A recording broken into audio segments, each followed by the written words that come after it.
What's up, everyone? Breaking news. Apparently, Puka Nacua is in rehab, not injury rehabilitation. Nope, the other one, unfortunately. We're going to talk about this in the show. Well, not perfect timing, because that's not a good thing. Interesting timing. Interesting timing, because today's topic is wide receiver rankings and tight end rankings. This is part 2 of our rankings. Last week, we intended to do all of them. We only got through quarterbacks and running backs because, well, there was a lot to cover, and wide receivers and tight ends. I didn't want to rush them through, so I decided to make their own dedicated live show here. And of course, if you guys have any questions, because this is a live show, welcome into the Dear Miss Fantasy podcast. Obviously, I didn't do my typical intro there because the Puka Nacua information literally came out like 15 minutes before I started going live here, and it is April 1st. So I did contemplate for a second, is this April Fool's? But after a series of tweets and statements from his representation, I was like, okay, yeah, let's talk about it. This seems pretty credible here, unfortunately. So we'll go ahead and dive right into that. I'll pull up the wide receiver rankings. But again, of course, live show, everybody. Thank you for joining in. It is Wednesday. I mentioned this. It's Wednesday, April 1st. So April Fools. My kids already got over on me multiple times today. It was quite miserable here. So don't play any jokes on me. I've had enough today. I've had enough of the jokes here. If we have time, I'll tell you the jokes they played on me, because they were pretty good, pretty dramatic. And they really sold me on it. But yeah, we'll go ahead and dive in. And of course, yeah, we're talking wide receivers and tight ends. But if you missed the show last week and there's anybody else that you want to talk about, of course, ask any questions. And if you need to see any other rankings or anything, feel free to make a request. But I'm going to pull up here and remove my banner, of course, as I always forget. I'm going to go ahead and pull up here my rankings for wide receivers. Puka Nacua sitting right there at the top. And for those of you listening on the podcast, not watching live, if you want to see the wide receiver rankings, these are wide receiver rankings through Fantasy Pros. So you can go into there to see my full list of rankings. I've got a link as well, like in my bio, that shows how to directly access those as well if you want to see the entire list. Because this pretty picture is just the top 24.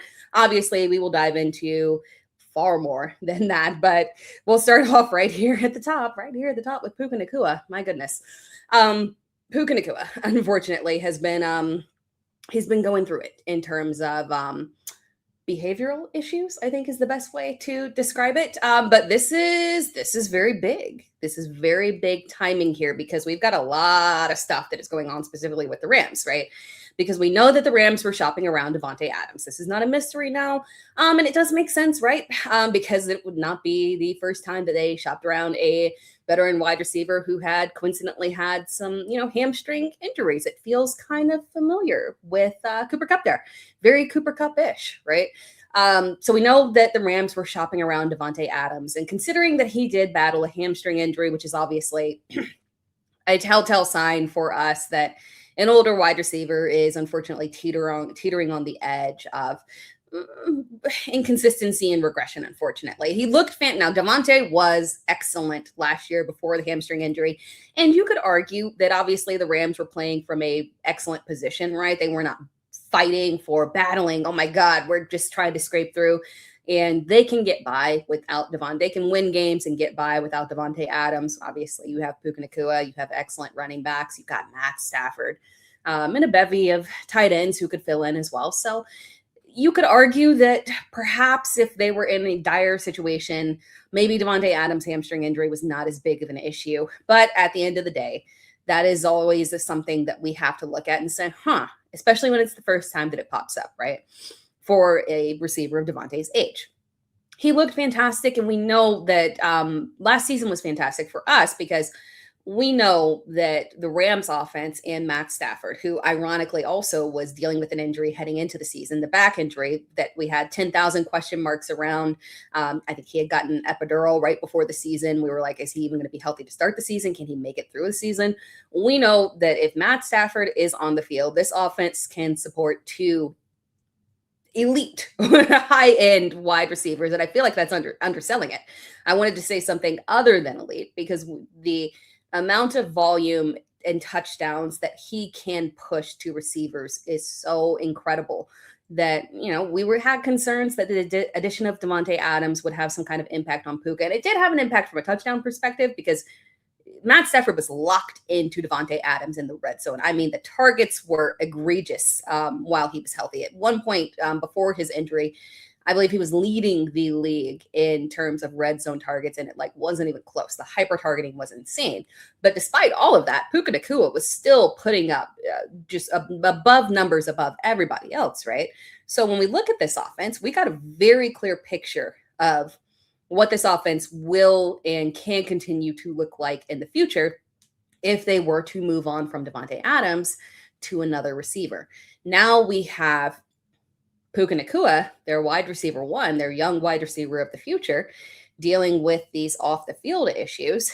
And the Rams are now coming up on the NFL draft, where they coincidentally, courtesy of James Pierce and the Falcons, have pick number 13. And I've looked at a wide variety of mock drafts.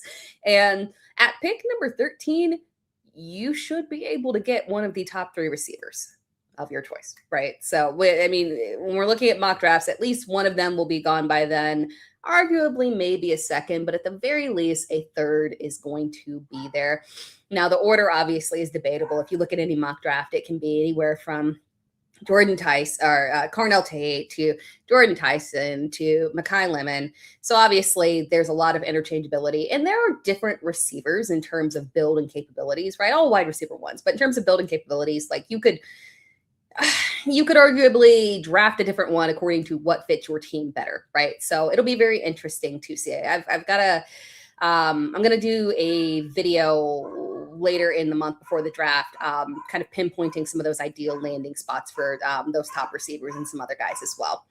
But looking at this Puka Nacua situation, reality is that now we're in a situation where we're looking at pick 13 and wondering, if the Rams take a wide receiver there, my God, would that wide receiver immediately shoot up draft boards to an absolutely insane position. So this is one that is going to be potentially massive impact for us. Now, obviously, they could not do it. And then we also know that the Rams scouting department is impeccable. So it doesn't necessarily have to be a round 1 receiver. It can be 2, 3, 4. We have seen, obviously, that they can flip a mid-round receiver into an elite option. And they're very skilled at identifying those players that have that level of potential. So this is something to pay attention to for sure. It doesn't even have to be round 1, guys. It could be our little diamond in the rough. Next Puka Nacua could be right on the horizon there. But immediate reaction in terms of the rankings, Puka Nacua, obviously our wide receiver 1 there, pretty much uncontested. There's no way that we can remove Puka from being the wide receiver 1, because if he's on the field, right, it's Puka Nacua. And the fact that, again, that we saw him put up that level of production with Davante Adams putting up the level of production that he did, I mean, there's no flaw. There's no scenario in which you would not trust him to be the overall wide receiver 1. But perhaps maybe this information that we've had, and we've obviously seen a wide variety of behavioral question marks over the past year or so, perhaps it does make you say, hey, if I've got the first overall pick, maybe I just teeter and go ahead and say I'm taking Bijan Robinson and playing it safe, especially with Tyler Algier gone. Hopefully, cross our fingers, we can get some more of those goal line touches. The amount of goal line touches that Tyler Algier had last season was insane. I actually just posted a video 2 days ago to my YouTube channel talking about what is Zach Robinson as the offensive coordinator in Tampa Bay, and Bucky Irving, and the potential issue of him being maybe a little bit too, maybe us need to, approaching him with a little bit more caution because he might be overdrafted. We've got the addition of Kenneth Gainwell from a receiving back perspective. He is one of the better receiving backs in the league. Then we have Sean Tucker that was retained there. And obviously we saw the goal line sniping last season of Sean Tucker. And coincidentally, the new offensive coordinator for the Tampa Bay Buccaneers is Zach Robinson, who was the person who was in charge of all of those Tyler Algier touchdowns that sniped us on Bijan Robinson. Sorry, roundabout way. If you guys haven't noticed, I am a wee bit, no, I'm probably not a wee bit, I'm quite ADD. So sometimes we go in roundabout directions there. But all that was to say that we've got the vacated touchdowns of Tyler Algier there in Atlanta. So perhaps it makes Bijan the safer option there over Puka Nacua.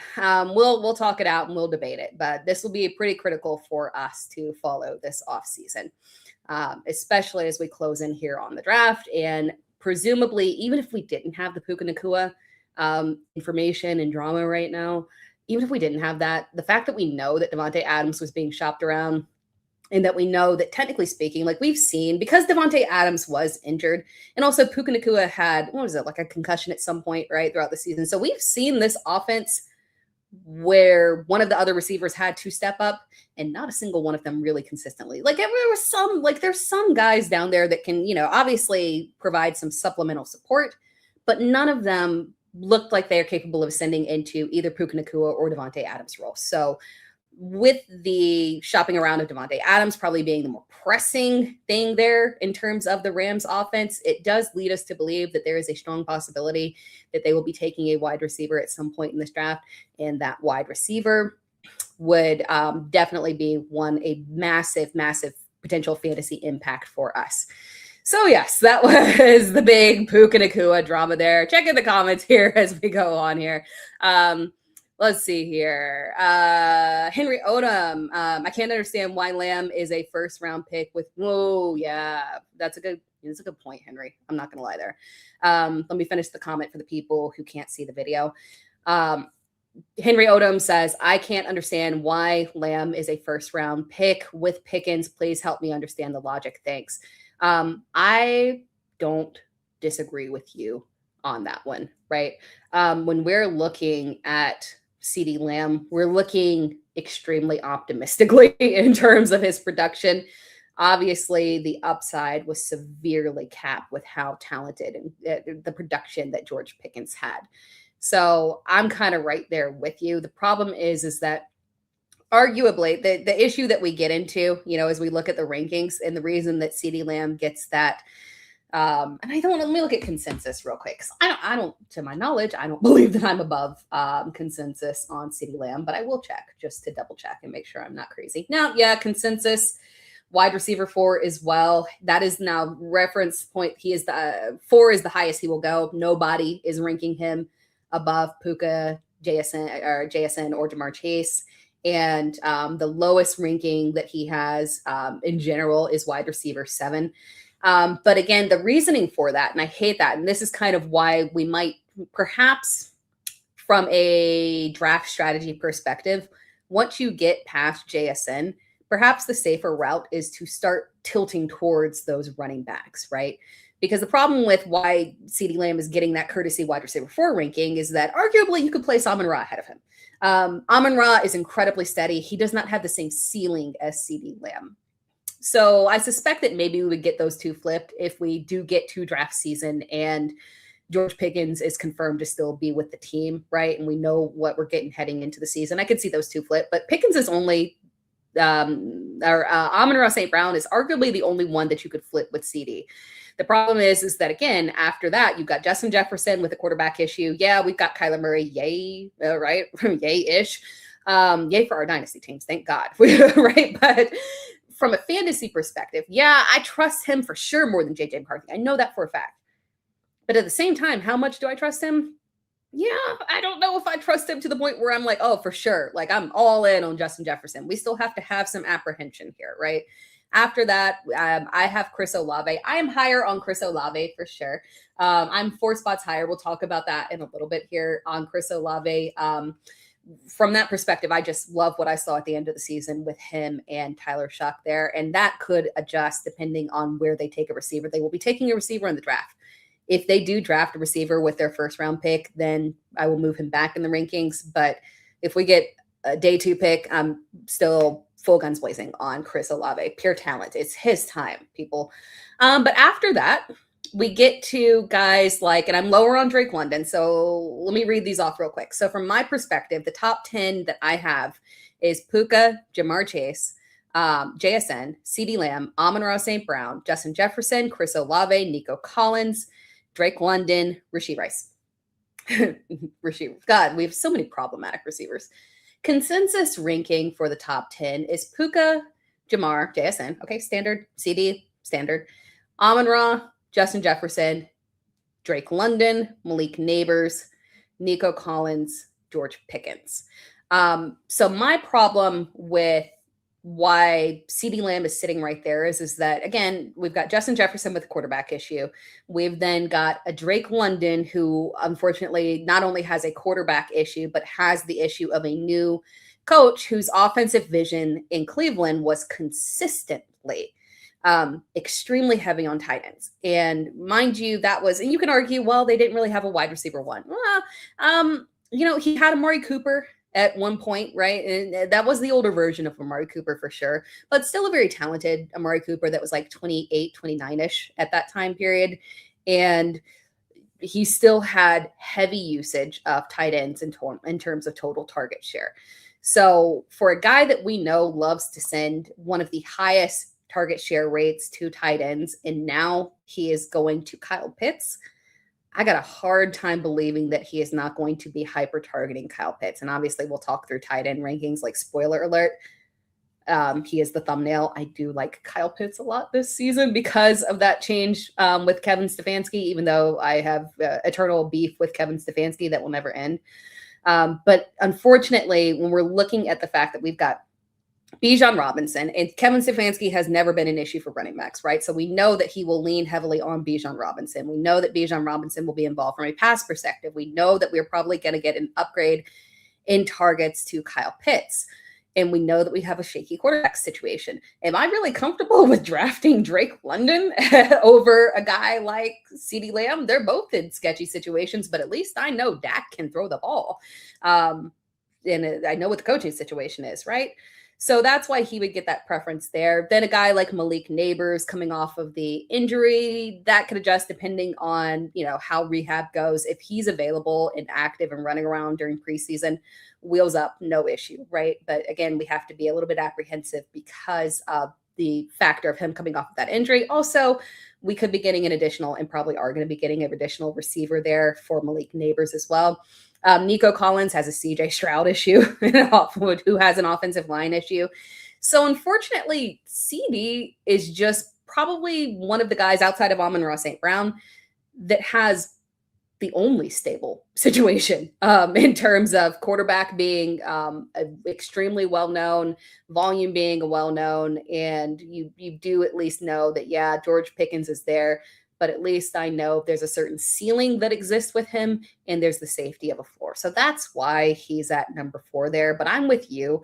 At that point, I might be looking to some running backs rather than taking CeeDee Lamb, Justin Jefferson, and whatnot. Amon-Ra is the only one that I feel, again, super comfortable with just because the consistency has really been there for him.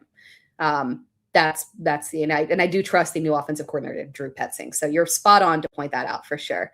Shout out in the chat to Easy E from Only Morale.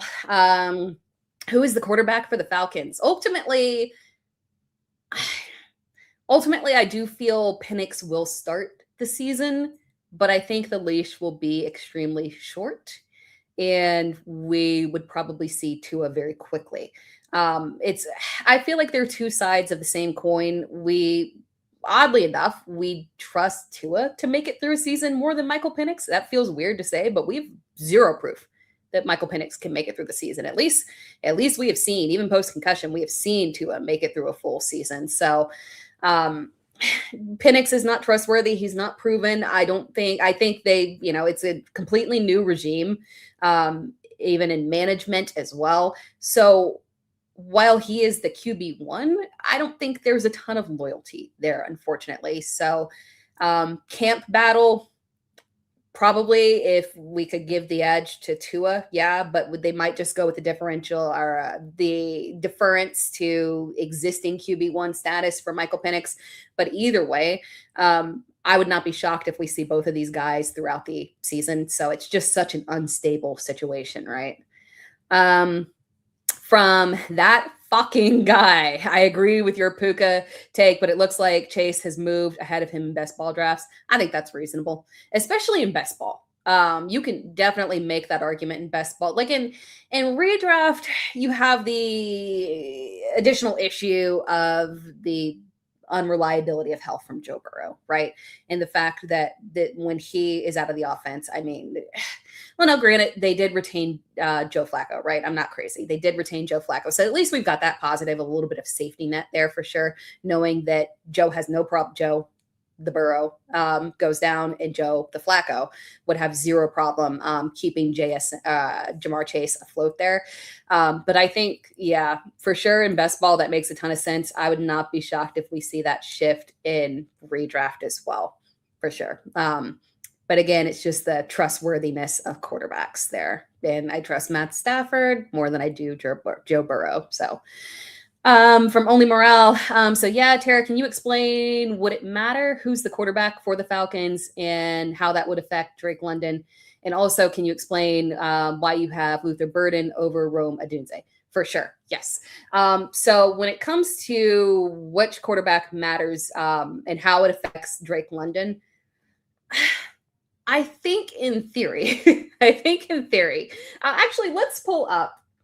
Can I quickly and easily look at the stats directly with Michael Penix and Drake London last season? Let's see. Let me double check on that. Yeah, I can make that comp real quick. Let's see. Penix was the starter through week 10 for the most part. There was like a little injury thing in week 3, but over 75% of snaps. So week 1 through 10, we had Michael Penix with Drake London. And over that time period, Penix wasn't awful. It was just a level of inconsistency. And as I look at the games that they had, you could argue that there were a few difficult defensive matchups in there, but at the end of the day, it wasn't that aggressive of a schedule that he should have struggled with. But we did have a lot of volatility from Drake London over that time period.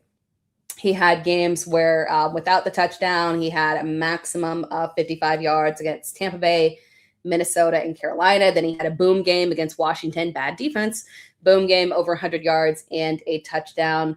Boom game against Buffalo. Buffalo against the pass was pretty stout, so that's a good sign there. 150 yards and a touchdown. Subpar game against San Francisco. Boom game against New England. And boom game against Indianapolis. I think I would rather lean towards Penix as being the safer option for Drake London because there's volatility. But the fact that you did at least provide boom games does make me feel a little bit more comfortable. What we saw with Tua at the end of the season with Miami was highly concerning. Not at the end of the season, but at the end of his tenure of being a starter was highly concerning. Obviously, when he's at his best, and offensive lines do play a part, but when he's at his best, we do see him, be able to supply plenty of volume to Tyreek Hill and Jalen Waddle. But when it's ugly, it's really ugly. And so at least with Michael Penix, the ugly, he can at least push volume. So I would say it does matter. I would like to see Michael Penix start off as the starting quarterback. And I think for continuity purposes, that is what's best for Drake London. So if we get that, we can feel a little bit more comfortable. But again, I think the leash would be extremely short. I do anticipate he'll start the season. But man, if Tua looks decent in preseason and Kevin Stefanski, Tua seems like a Kevin Stefanski kind of quarterback. Like if I had, based off what I know about Kevin Stefanski, if I had to line up quarterbacks and say Michael Penix or Tua Tagovailoa, I feel like he's going to teeter towards Tua Tagovailoa as his type of quarterback, just based off history, right? So yes, we care more about Michael Penix being the starter there and feeling more stable about that. Our only issue is that, just inconsistency, growth there, development, and the fact that he hasn't made it through a full season, unfortunately. And then the second part of that question, why Luther Burden over Rome Odunze? Target-wise and consistency, Burden's role in his alignment just makes it a little bit safer there for me. So he would be the guy that I would trust to have more volume, more consistency there. Rome Odunze in the role that he played, and perhaps this will, can adjust maybe with DJ Moore gone, because Moore obviously did play more of a varied role in the offense because he is a versatile receiver. So maybe they can open up some of that versatility to Odunze. who can be versatile. He just doesn't have to be used as a deep threat there. But I feel more comfortable with volume of Luther Burden, especially considering we did get just a little piece of Rome in Luther Burden there, where Burden did have his role elevated and was the better fantasy option over Burden there.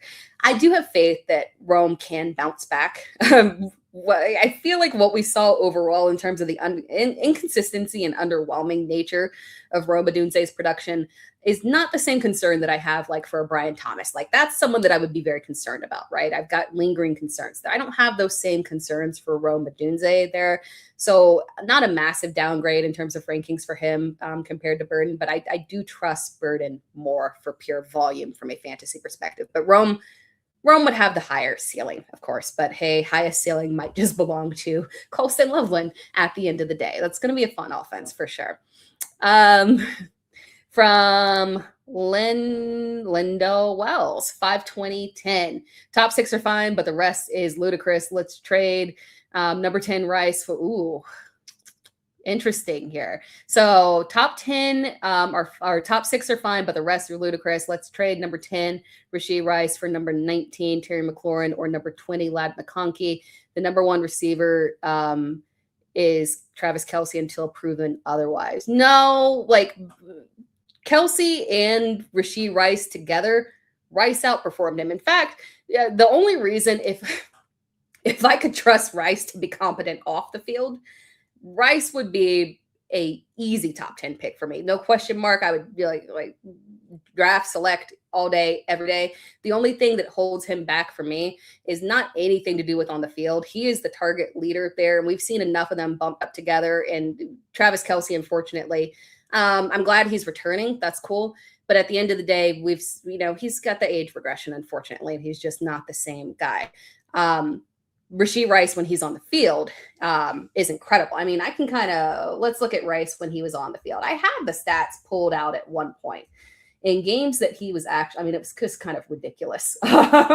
In games where, like, when he came back, and granted, there were some kind of easier matchups there, right? But overall, he played week 7 through 15. And over that time period, he had the worst targets that he had was 7 against Buffalo. And Buffalo, obviously, that's very understandable, right? But between 7 and 12 targets, multiple games, 1, 2, 3, 4 games over that time period of double-digit targets there. He's the wide receiver 1 for sure. I would have him 10 times over Travis Kelce at this point. Rashee Rice, I would never flip him back that far to 19 or 20.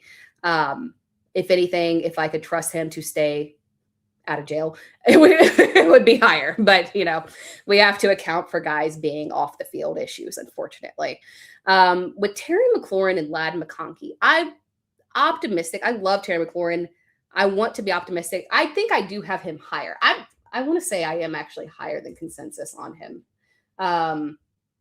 Let's see. I am. Yeah. So my ranking of Terry McLaurin, let me hide the comments super quick here just to make sure. No, you can see all the, no. Okay. I don't have to hide it. We can see all of them. I have Terry McLaurin at number 19. Consensus ranking for Terry McLaurin is wide receiver 22. So I am a little bit higher on him, actually. When it comes to Terry McLaurin, we know that they are going to have to add a wide receiver. Factually. They're moving on from, I guess they could always dip back to Deebo Samuel, but knowing that they have on roster, like we've got the fodder of, potentially the Brandon Ayuk, connection there, and he could be signed. Okay.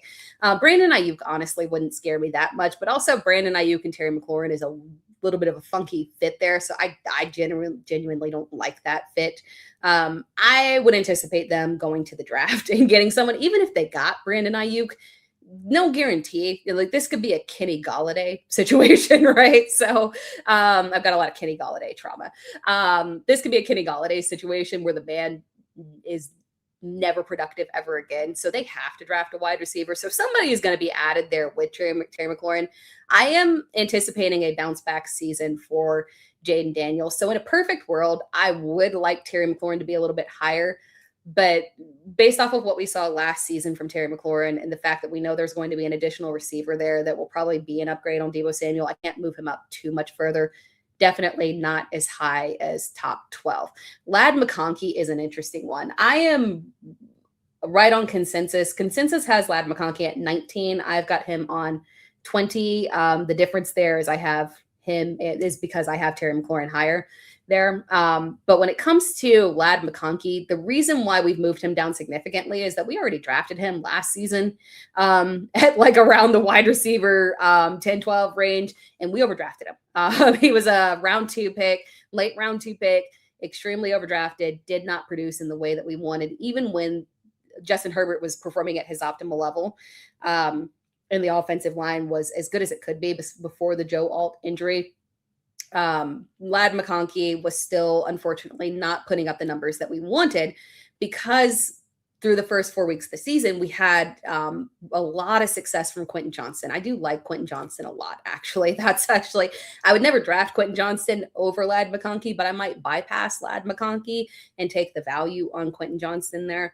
But we've got Quentin Johnston, Keenan Allen. Obviously, we don't know if he's going to be back there or not, but if he's not, we would have Trey Harris to deal with, or perhaps they bring in another receiver. They've got a Rondé Gadsden. They've got, obviously a lot of talent on the ground with Amarian Hampton. So we're feeling this increase in pass volume coming with Mike McDaniel as the offensive coordinator, and we're going to be pushing this offense in a positive direction. I feel super good about Justin Herbert. I feel super good about Ladd McConkey where he's being drafted, but I wouldn't draft him over some of the other guys there. So Ladd, more of an appropriate area there. I feel like if we pushed him all the way up to a wide receiver 10, we would probably be overdrafting him again just because they have so many bodies, unfortunately. But at number 20, I can feel super, super good about it. Let's see here. From Only Morale. Thank you. Thanks, says thank you. Great show. Can't wait to tune in for your next video. And clearly, this person is a Commanders fan. Don't mind. I don't blame you. Fandoms, the one thing about me is that unfortunately, because of my fandom being the Green Bay Packers, I can't push my players up draft boards because obviously, there is no justification for pushing any of the Packers into the top 12. So sadly, I can't do that with my fandom there. Maybe we get Christian Watson breakout season. Maybe. But let's jump here to some more comments here. From Linda, well, spicy pick of the day, Garrett Wilson over Chris Olave. If it was anybody at quarterback other than Geno Smith, I'm with you. Like on an apples to apples basis, if they both had the same quarterback, Garrett Wilson or Chris Olave, I love Chris Olave, but I would have to go with Garrett Wilson. We've seen Garrett Wilson be a high volume receiver in destitute situations. Unfortunately, is the crazy part about it. He even had to go through the Aaron Rodgers situation where Aaron Rodgers was hyper targeting Devontae Adams over him. But he's such a talented receiver. If we could just get him a quarterback in there. But my worry with him, and I don't feel like we talked about Breece Hall a lot in the running backs video, but my worry about the Jets in general, and it's going to be weird because the Jets are also projected to take they're quite often mocked to take a wide receiver in the first, which does make sense. But my fear with the Jets is that they are truly trying to achieve what Vegas achieved last year with Geno Smith. Like, hey, Geno, I seen what you done for the Raiders, and can you do that for us? That's my problem. And I would be a lot higher on Garrett Wilson. Like, I was pretty high on Garrett Wilson last year, probably higher than I should have been. I would be a lot higher on Garrett Wilson if I could trust the quarterback situation. But sadly, I think we're heading for another sad situation. Yeah. And Henry Odom says, why Garrett Wilson over Flowers with Geno as quarterback? Just the better receiver, quite frankly. It's purely a talent thing of Garrett Wilson. If they add another receiver, I could maybe push it back a little bit. But my problem with Flowers is that, and I'm a little lower on Flowers. Flowers is wide receiver 18 in consensus, and I've got him at wide receiver 21. That, unfortunately, is just a pure lack of trust in Zay Flowers and the overall upside. He has shown levels of consistency, but I just don't feel like he has that ultimate ceiling. And also, when you look at the Ravens, and we're transitioning in this offense as well, I have to believe in my heart of hearts that they are going to add another receiver. Especially because they can't rely on Isaiah likely gone, Mark Andrews, and there's obviously talk of potentially David Njoku joining. But when you look at Mark Andrews and the volume role that he had played in this offense, my problem is that Mark Andrews is probably not someone that they can rely on to have a high volume. And we saw that last season, right? And really kind of the season before. I think he's past the high volume point, unfortunately.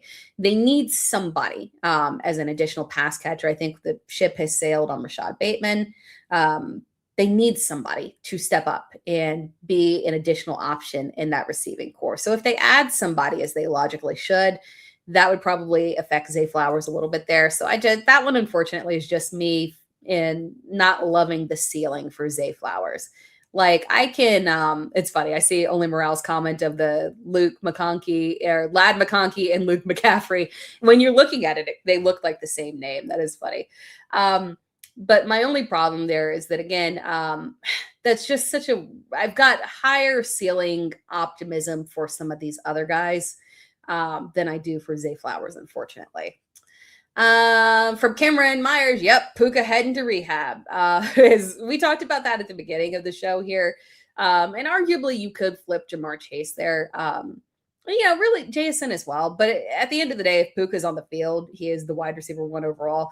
But he is teetering into that, shall we say, Antonio Brown scenario, where it's like we're drafting you because we know you've got insane talent, and we know that your volume is incredible, and we know that you put up those ungodly numbers that just break slates. But man, it's getting to a point where I'm starting to wonder if we got to put him in that Rashee Rice category, where, again, when I was talking about Rashee Rice earlier, if Rashee Rice was trustworthy off the field, I would have him a lot higher for sure. Especially since we got enough of a sample size to show that Xavier Worthy is not competition for him. But again, these off the field issues for our guys is just ridiculous at this point. But yeah, let's jump to going through some more of these rankings here real quick. We went through the top 10 there. We talked about Malik Neighbors and how he would move up for me for sure once I get news, as we're kind of in training camp, that he is in fact going to be good week 1. We see him running around. There's no issues there. Just got to be a little bit apprehensive coming off of that injury with him. George Pickens, obviously, this is if he, stays in Dallas and it's a good situation for him. AJ Brown at 13. Obviously, that's going to be influx. My gut is telling, because we've got all this trade and could they, won't they? He's still a possibility to be a trade candidate on draft day, because you have to imagine, knowing the Eagles, if they were to trade AJ Brown, it would 100% be for, again, it would have to be for immediately drafting a wide receiver 1 in the first round. So if it happens, it's going to be for a first round pick where they can draft a wide receiver to replace him, because I don't see a scenario. Love Devontae Smith, no issue there, but I don't see a scenario where they're walking into the season with Devontae Smith and Hollywood Brown as their wide receiver, 1 and 2 there. They need more of a, bigger bodied wide receiver to replace AJ Brown. So it would have to be, we know for sure we are taking somebody else and we can get a Jordan Tyson, right? Yeah, that would make sense. If they could trade and get a Jordan Tyson, trade away AJ Brown, I could see that making logical sense. But at the same time, a team, are you trading away, the pick there? It's a question mark. So we'll see on AJ Brown. After that, Garrett Wilson, Tedrow McMillan at 15 is an interesting one for me. That's kind of where we get into an area where we know Ted is talented. We know he's the wide receiver 1. But we also need for Bryce Young to show a higher level of volume. Granted, he's shown it, right? But we need the team to give him consistently more volume there. After that, Devontae Adams, obviously, We talked about the Puka Nacua situation earlier. Puka Nacua, if this, with the news of him and the news that they were shopping around Devontae Adams, we could very easily get another wide receiver drafted in there. So, especially because, as I mentioned at the top of the draft, the Rams have pick 13. Thank you, Atlanta. So you could very easily get a Mekhi Lemon at that pick, right? Which would be interesting because, hey, yeah, keep it over there, California, right? So I could see that happening. If that were the case, obviously we would significantly adjust Devontae Adams, right? Then we have T. Higgins, just a very safe option there. Jamison Williams, it'll be very interesting to see the level of volume. I trust the level of volume, right? But obviously we've got the change in offensive coordinator there. We talked about Terry McLaurin and Ladd McConkey and Zay Flowers, Luther Burden, Devontae Smith. After that, obviously there would be some adjustments if A.J. Brown were to be traded. And then Emeka Egbuka rounding out there at number 24. Emeka is someone that I am higher on. And this one is interesting. I feel like, so consensus rankings currently have Emeka Egbuka at wide receiver 27. But he has one of the wider gaps. It's weird. There's a lot of, when you look at a player like let's say T. Higgins, right? There's only so much of a gap that you can have. Somebody has him ranked as high as number 12 and as low as number 18. That's not a massive gap because T. Higgins fits into a specific range. Emeka Egbuka's range right now is from wide receiver 19 to wide receiver 31. I tend to lean, and I might, I could push him up a little bit more, honestly, as we kind of see where the draft heads here. Obviously, we would not anticipate. It's possible that Tampa Bay could draft another receiver, but we do have to remember that they do have Jalen McMillan, who they clearly like a lot on roster there. But Emeka Egbuka, the start that he had to that season, I kind of joked about it in another video that it was like the reverse Brian Thomas Jr., where Brian Thomas Jr.'s rookie season ended off with the massive bang. Emeka Egbuka started off at a ridiculous level and then teetered off as the season went on. What we saw at the beginning of the season was just so incredibly encouraging that I want to be positive and target Emeka Egbuka in drafts this season. So 24 is the lowest that I will move him. I can't see me dipping any further down than that. I would love to move him up a little bit higher if we could get just some level of confidence in the off season that this offense is going to move forward with him as a clear wide receiver 1. Because at the beginning of the season, obviously we did not have Godwin, but at this point we're looking at Godwin. He's a little bit older. I think he takes on the clear wide receiver 2 role there. The performances that Emeka put up at the beginning of the season, both in tandem with Mike Evans, and then when Mike Evans also got injured, he showed wide receiver 1 capabilities across the board there. So I feel very positively about him. So that's one that I would like to target as well. Some other guys that I want to point out that are not in the draft rankings here, and I've got my weekly visit from my son here, who I'm not entirely sure why he is joining our show, but we'll see. But some other guys that are not listed in the graphic that I want to, thank you, buddy. Let me work here. Some other guys that are not listed in the graphic that I want to point out here.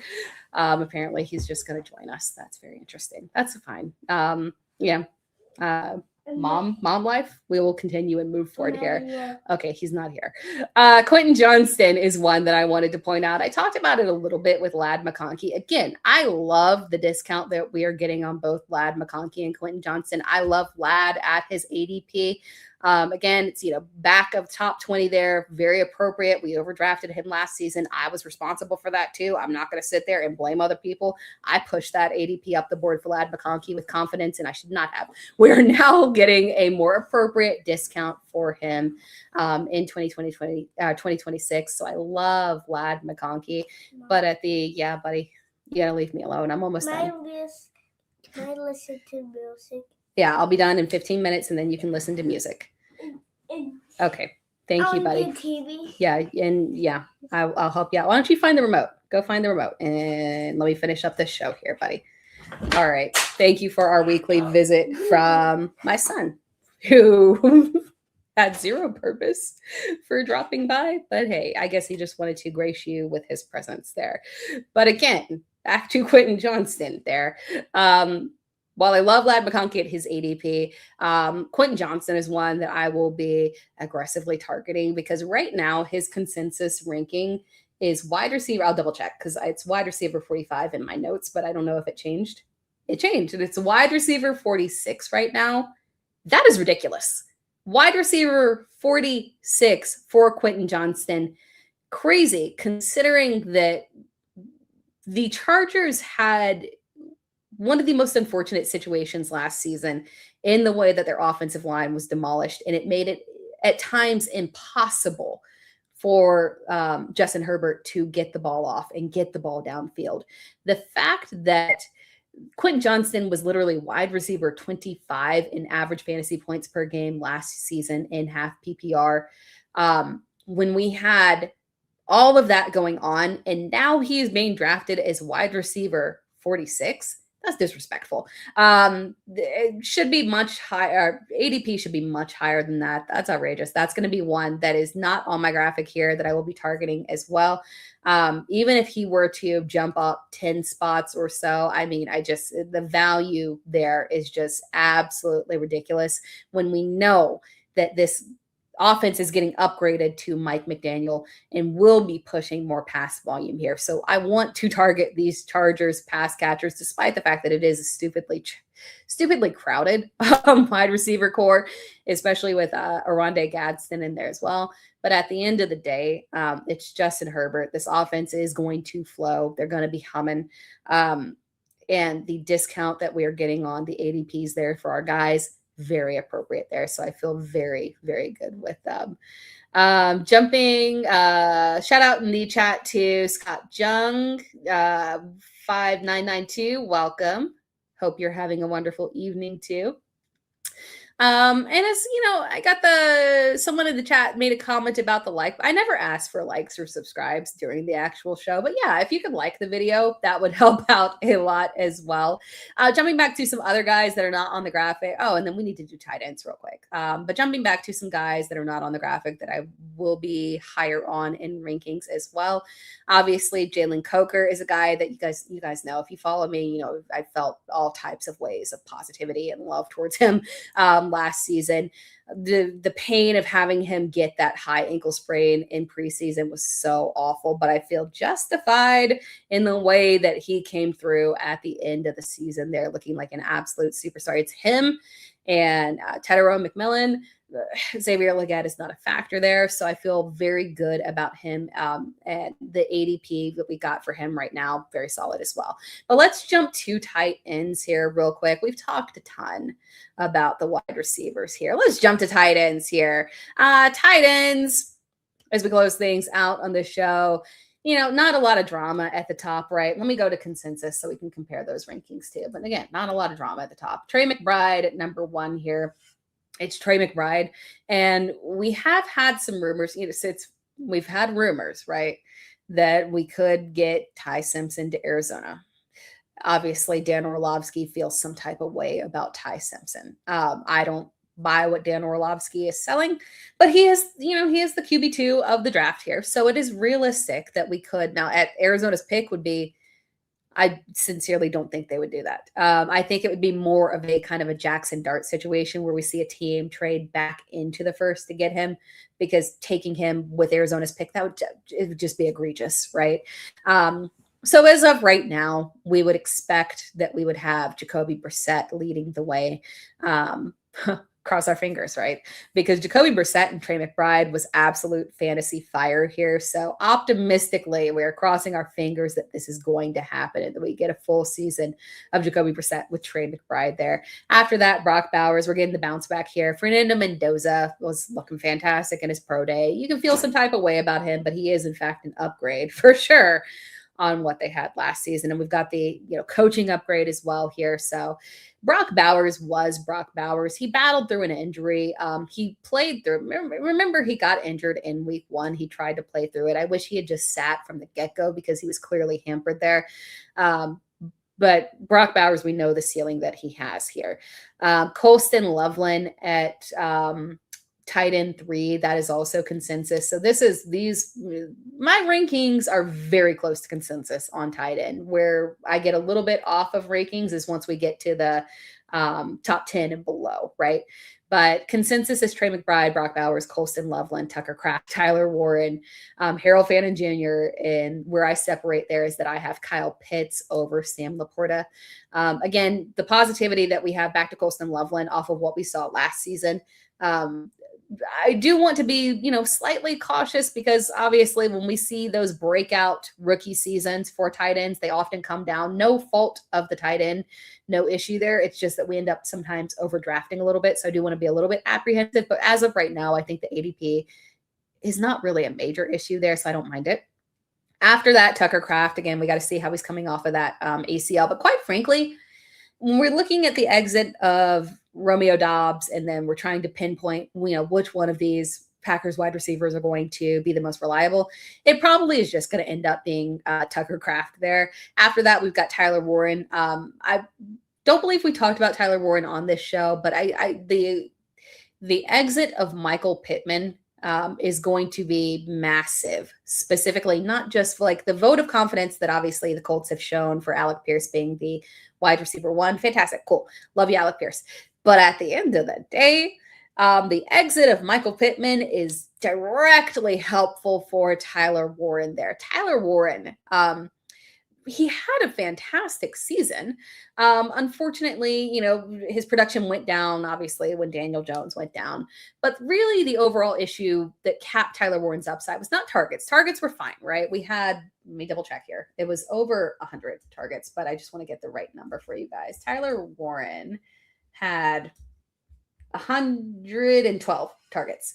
So we had 112 targets, but we only had 4 touchdowns. And that's where the issue lied, is that we only had 4 touchdowns.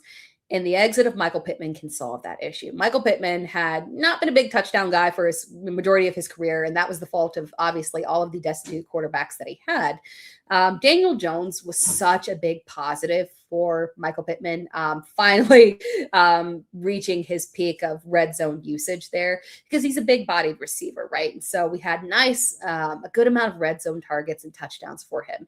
His exit can open things up directly for Tyler Warren, right? That's a very reasonably perfect replacement as a red zone look specifically. So we get those 100 plus targets, and then we also get 4 more touchdowns, more money, right? So I feel very good about Tyler Warren with Michael Pittman gone. Harold Fannin Jr., obviously, this is one that I think people, and this is consensus, but I feel like, as I've seen people commenting Harold Fannin Jr., it's going to be very interesting with him, because I think people want to be super optimistic based off what we saw last season. And for sure, right? We know for a fact that man is better than Jerry Jeudy, right? So even though we've got the change in offensive philosophy here, right? We've got Kevin Stefanski leaving for Atlanta. We talked about that with Kyle Pitts. Obviously, Kyle Pitts getting a massive upgrade potentially in targets because Kevin Stefanski consistently targeted tight ends at such an aggressive rate. We're going to have a change, obviously, in offensive vision, although Todd Monken, who is now the coach of Cleveland, has no problem with targeting tight ends. Obviously, that was a big part of Baltimore's offense, so it's not an issue there.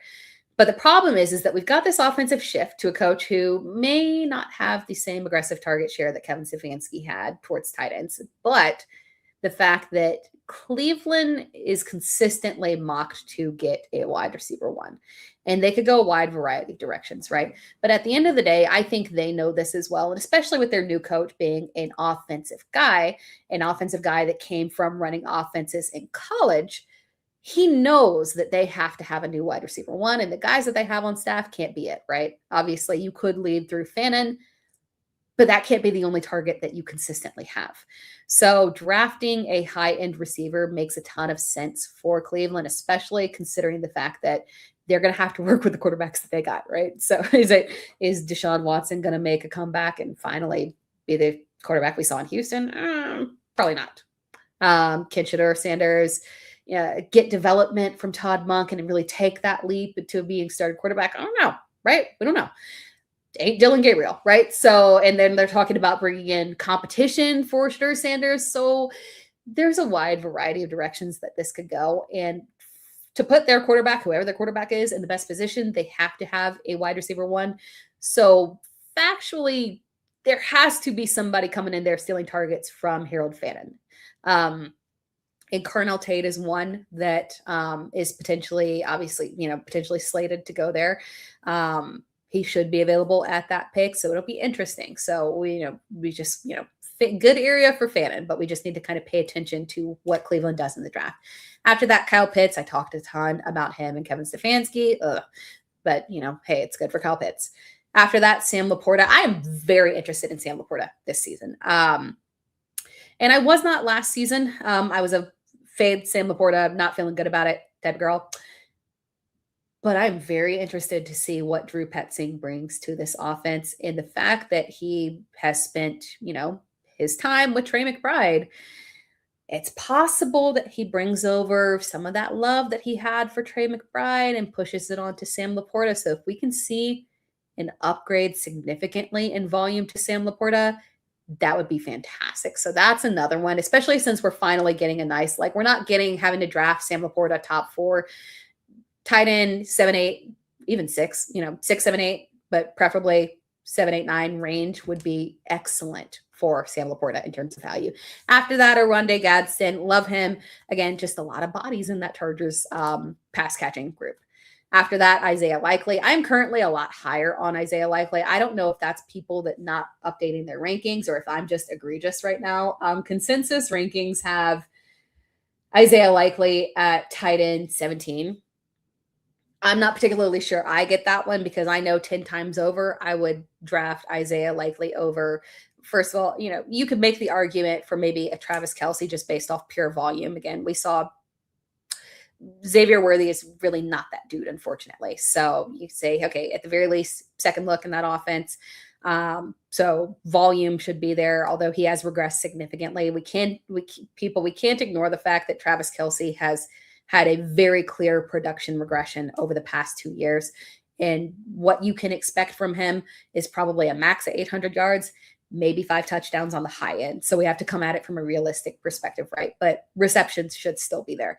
But I would draft Isaiah Likely over Juwan Johnson because we are getting another receiver added to New Orleans. So just factually there, it should, in theory, push Juwan Johnson down to the third look. For me, with my tight ends, I need you to be the second look on your offense. You need to be the second look on your offense or be in a high volume, high gunning offense, like a Detroit, perhaps, right? But if you're not, then I'm going to push you further back. So Isaiah Likely over Juwan Johnson just makes too much sense. Travis Kelce, again, argument there. Jake Ferguson. If George Pickens remains, Jake Ferguson, we saw, has a factual capped upside. So we've seen Jake Ferguson with a healthy CeeDee Lamb and George Pickens.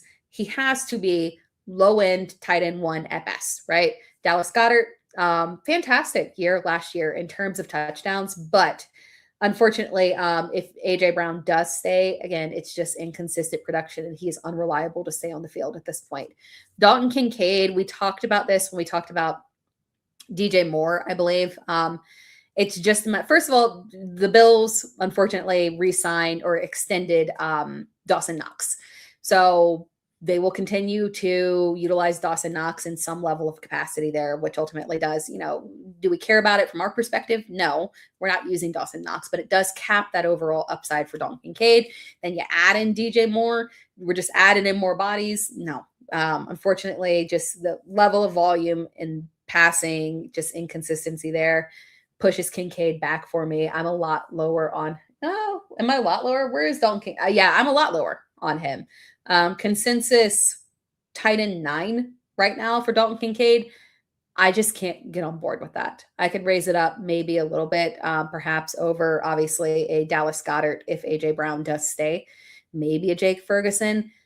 But of all the tight ends that I've got iffy feelings about, unfortunately, Dalton Kincaid is that guy. I'm not entirely sure why we have that level of confidence in Dalton Kincaid when you consider the fact that it's an optimistic ranking, right? Because we have not seen him perform at a top 10 level, period, right?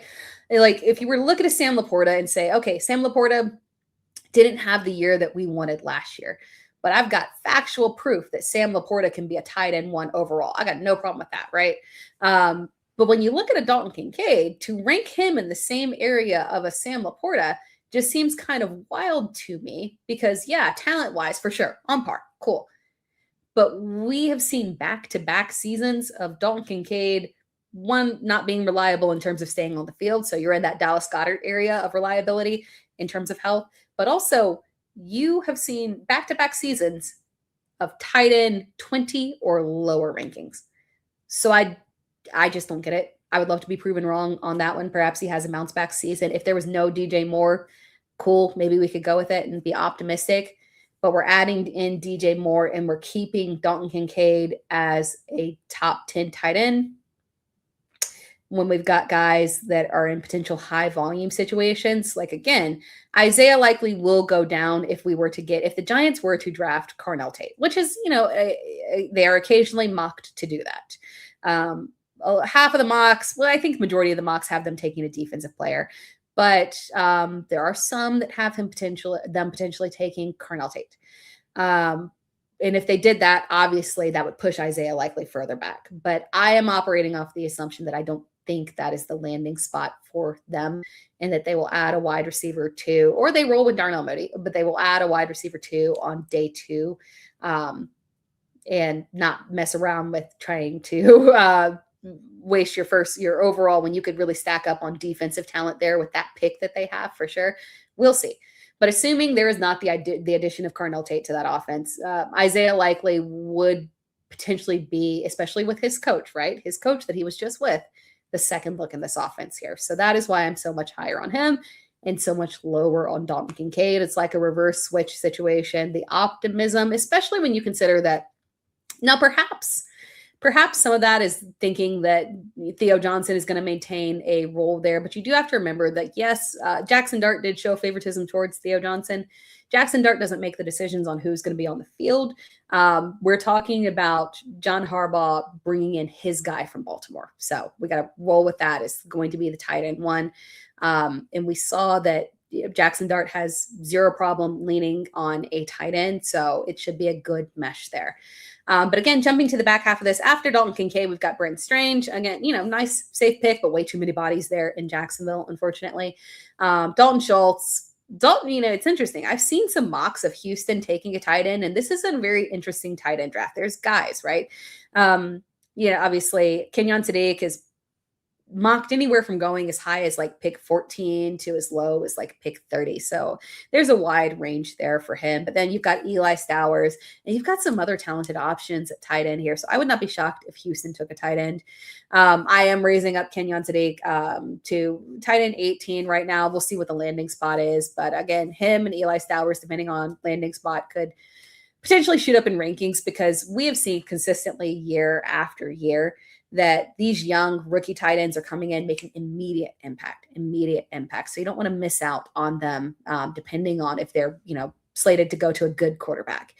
After that, Hunter Henry, George Kittle, obviously we got to figure out what's going on. I anticipate he will not be ready to start the season. So he will be further back on my draft board here. Chigo Okonkwo, I feel very positively about. I love the potential for him there in Washington. We got to remember Zach Ertz did have a really good amount of targets there in Washington. And if Chig were to get those targets that he did not get in Tennessee, I think he'd capitalize on them and actually give some yards after the catch that Zach Ertz couldn't give because, well, he's a little aged.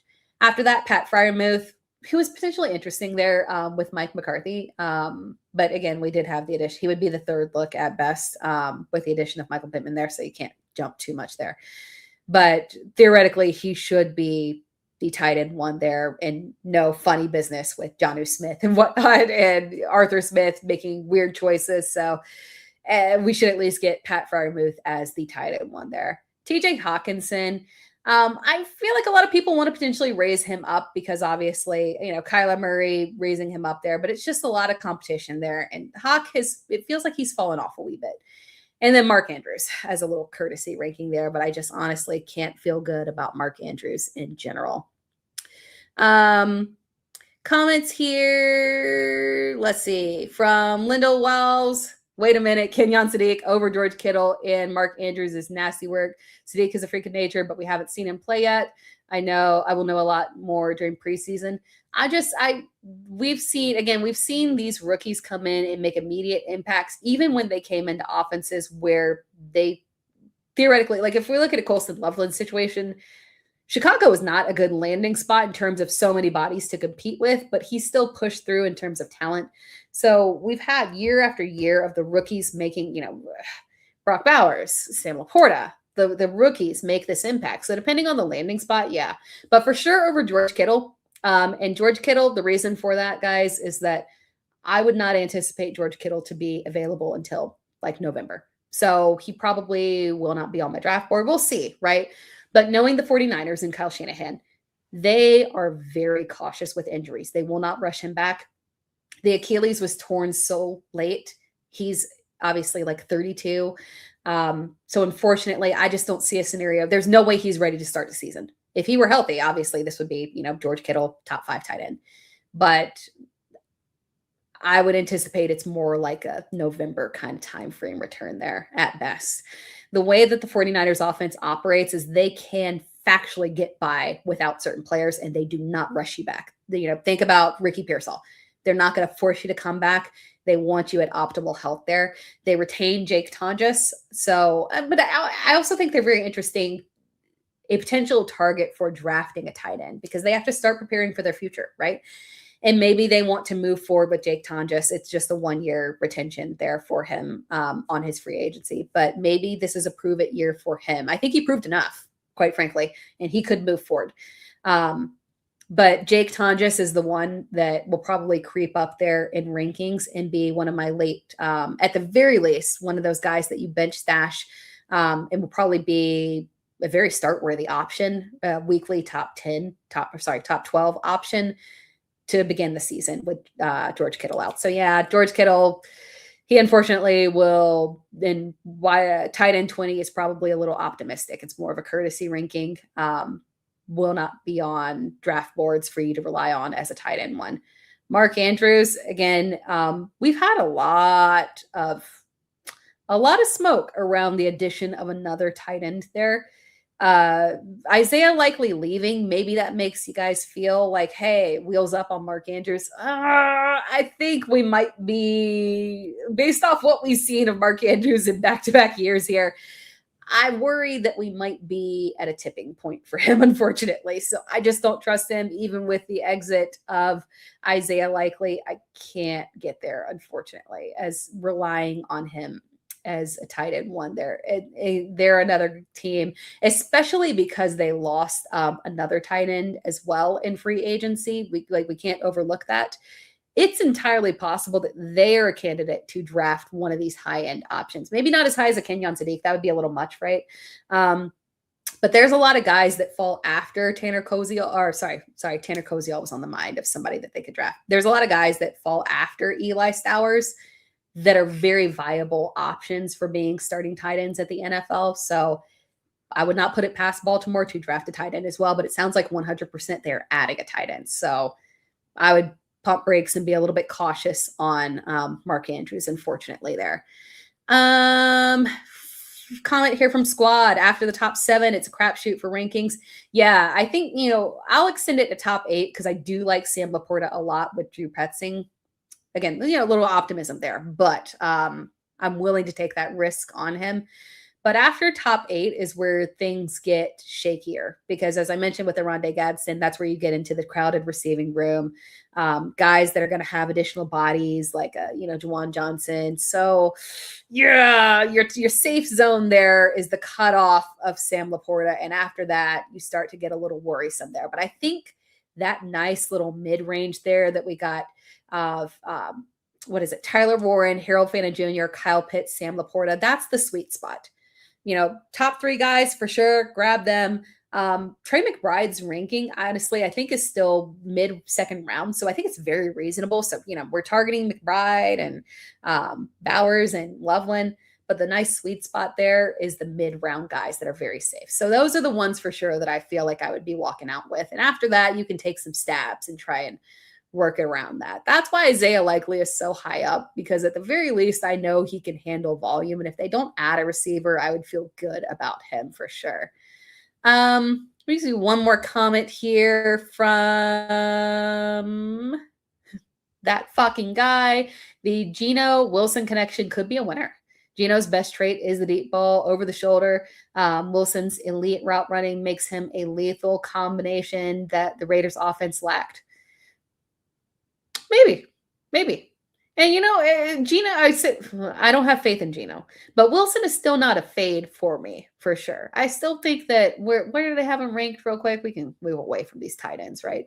14. I mean, it's a reasonable range. Maybe it's a little aggressive. Let me see where consensus is on him, because I can't remember. Consensus has Wilson at 16. So it's not that far off there. Yeah. I don't think I worry about the Jets offense as a whole, but Garrett Wilson is so talented. I feel like he can push through it. And maybe the Geno connection will work. I don't have a lot of faith in it, but I do have a lot of faith in Garrett Wilson for sure. So it's not a fade for me. I still feel good about him right there for sure. But I think I got to all the comments there. I appreciate you all tuning in. This was a really good chat here. Thank you for all of your comments. Again, let me get back here full screen there and put on my little banner. Again, this is the Dear Miss Fantasy show with me, your host, Tara Roberts. It is available on all podcast platforms. So if you could subscribe, that would be amazing. And I always appreciate a subscription for my YouTube channel, and then also support to Player Profiler as well, who this show is through and who we love. But if you guys have any other questions, feel free to drop them in the comments of any of my videos. It's off season. I got a lot of time, right? So I can reply. and if you ever have any requests of topics, I'm wide open, right? If you have any requests of things that you want to talk about, questions that you have, things that you would like to cover, things you want to chat about, just drop a comment and let me know. But I appreciate you all tuning in. Obviously, I got to go ask my child why he came in here and thought it was appropriate to full on climb and sit behind me during a live show there. He's 6 years old. Perhaps that was his April Fool's secondary prank. They pranked, well, by the way, before I close things out, the way that they pranked me, so I have two kids, two boys, 9 and 6. They got off the bus and pranked me, said that my son, the oldest one, the 9-year-old, got in trouble at school for punching a child in the face. And they had me convinced. They really did. I'm like, that's a little out of character, right? I don't think you would do that, but they had me convinced. For sure. They played a severe April Fool's on me. So perhaps him coming and jumping in the frame was the continuation of that, as he just April Fool's my entire day there. Yeah, but yes, appreciate you all tuning in. Thank you so much. I will talk to you again, as always, next week at 8 p.m. EST. Maybe we talk a little bit more about rookies. Any other rankings you got, because we are rolling up on the draft. We were so close. So lock in, people. I will talk to you all later. Appreciate your support.